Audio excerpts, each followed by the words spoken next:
Hey friends, Karen Basket DIYer here. Welcome back for what might quite possibly be my very last Tumbler tutorial in this house, in this studio.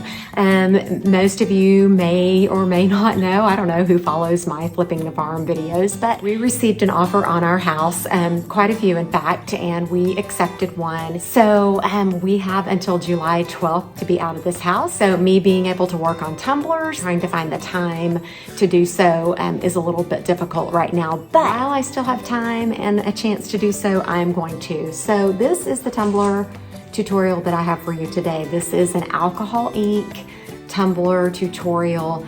Super easy, so beautiful, and just amazing. So thanks so much for liking, subscribing, following. Please don't think that I am leaving you guys. I promise you I will be back to tumbler making and creating videos just as soon as I can, wherever that may be. So I will do my best to get some sort of content out for you guys. But anyways, just stay tuned, follow along, and I'll walk you through the steps and show you how I created this one. I'm starting off, as always, with a prepped and sanded tumbler, and I'm just giving it a nice coat of this Rust-Oleum 2x flat white spray paint. Just being careful not to have any drips or runs. If it does happen, it is not the end of the world. So I'm going to allow that to dry for a few hours and then move on to my alcohol inks. I'm about to use alcohol inks. I use the Let's Resin alcohol inks. I've already got my colors pulled out and set aside, and I will show you the colors that I use in the end. But as for now, I'm just going to turn my tumbler turner on. I've got a little container of alcohol here. I need to grab some paper towels and put them down below to catch all the drips, because I'm pretty certain there will be some. And I am just going to get started creating stripes. Okay, so this is a really slow turner. It's actually on. I don't know if you can see it turning or not. And you know, I was going to start out and just use brushes to apply the inks, but I think I'm just going to go for it like this, by dripping them on.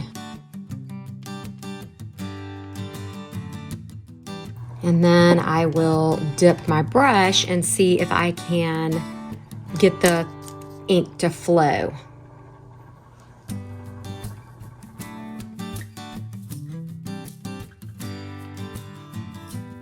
Okay, so what I'm doing here is adding ink directly to my paintbrush and then spreading it.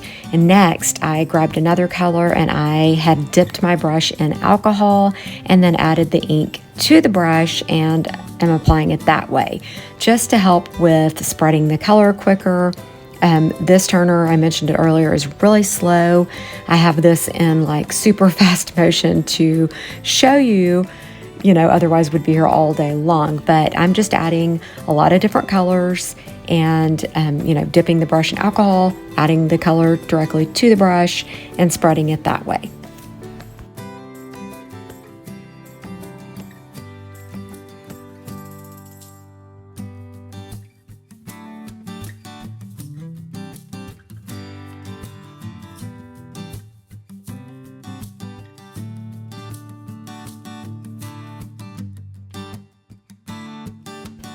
I'm just going to continue adding color until my tumbler is completely covered with all the colors.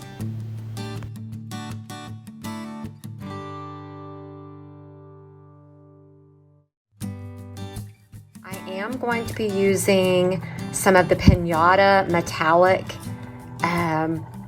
alcohol inks in a little while after this is dry, to let them drip over and create their own kind of flow and veins and stuff. So that'll look really cool. But anyways, I just wanted to show you what it looks like now.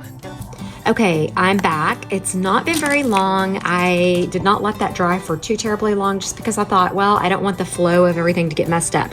Using Pinata Gold, Rich Gold, and I just opened a brand spanking new brush to do this because I don't want any of those colors to bleed.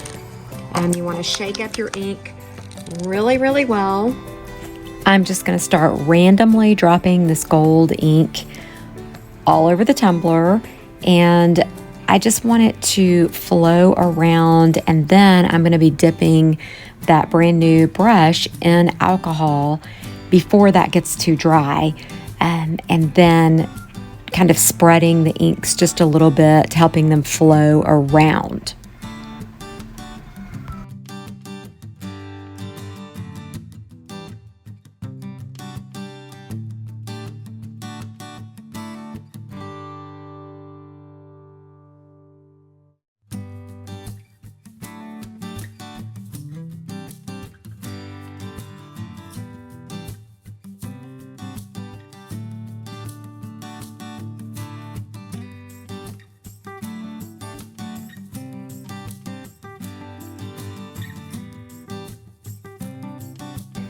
You do have to be a little bit careful because your actual colored inks are still susceptible to moving and flowing.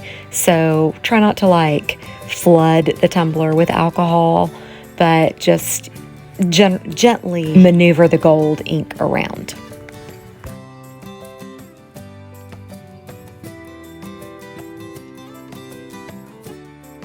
Okay, so there is what that is looking like. That is so gorgeous. I love it. Now then, I just need to allow this to dry for 48 hours to gas off because of the spray paints and alcohol inks and all, but I will most likely let it go more than 48 hours just to guarantee. Another super important step is sealing up your inks. Okay, so you can do this after your inks have been dry for a few hours, and then once you get them spray sealed, that's when you'll begin your 48-hour gas off time. That is so incredibly important with Crystalac. Here's a quick glance at the colors that I used, and there will be a link in the description below so you can purchase these from Amazon as well. And once you have allowed 48 hours of gas off time, then you can begin your Brite Tone layers. This is actually my second layer. I completely forgot to record the first layer, but you get the gist of it. And you know, there really won't be any level sanding required on this tumbler, so I can just continue on every 4 hours with a new layer of Brite Tone until I am finished with my tumbler. All right, and here are the end results, you guys. An amazing, beautiful, shiny, vibrant alcohol ink tumbler. The key is just allowing the proper gas off time with your inks and spray paint, and this is what you get. So beautiful, so pretty, so shiny. I hope you guys enjoyed this tutorial. I hope that you will like, subscribe, comment, let me hear from you, let me know what you think. If you think this will be helpful to someone else, I would love for you to share it as well. Once again, I do appreciate you watching, and I hope you have a super amazing, blessed day.